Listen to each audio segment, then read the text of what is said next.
Hi hello welcome to my channel small Telugu stories by PV. ధైర్యవంతుడైన రైతు కథ. ఒక ఊరిలో వెంకటరెడ్డి అనే రైతు ఉండేవాడు.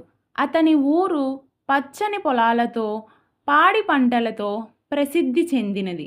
వెంకటరెడ్డి నిత్యం తెల్లవారుజామునే లేచి కష్టపడి పనిచేస్తాడు. కానీ ఆ సంవత్సరం వర్షాలు రాలేదు. భూమి బలహీనమయ్యింది. పంటలు పండలేదు. అప్పులు పెరిగిపోయాయి. వెంకట్రెడ్డికి తన నాన్న దగ్గర నుంచి వచ్చిన చిన్న భూమే ఆశ. అతను అందులో నువ్వులు పెసరును వేశాడు. కానీ వర్షాలు సరిగా లేకపోవటంతో పొలాలు పొడిబారిపోయాయి. ఆయన తన కుటుంబాన్ని పోషించడానికి తన పంటను ముందుగానే కొనుగోలు కోసం విలేకరిని అడిగాడు. కానీ మార్కెట్లో ధరలు పడిపోయాయి. వెంకట్రెడ్డి చేతిలో ఒక్క రూపాయి కూడా లేదు. అయినా అతను తన ఆశ వదలలేదు.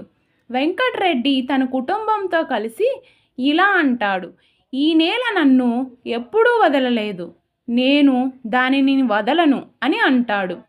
వెంకట్రెడ్డి వ్యవసాయంలో కొత్త పద్ధతులు నేర్చుకున్నాడు. అతను తన పొలానికి బోర్లు వేయించడం, డ్రిప్ ఇరిగేషన్ పెట్టించడం మొదలుపెట్టాడు. ప్రతిరోజు వడగాలుల్లో పనిచేశాడు. గ్రామంలో చాలామంది రైతులు కూలీలుగా మారిపోయిన సమయంలో వెంకట్రెడ్డి మాత్రం మట్టిలోనే నిలిచాడు. ఆగస్టు చివర్లో తక్కువ వర్షం వచ్చింది. వెంకట్రెడ్డి విత్తనాలు వేసిన భాగాల్లో నువ్వులు పుష్కలంగా పూసాయి. దానిని కోసినప్పుడు ఆశించిన దానికంటే 3 రెట్లు పంట వచ్చింది.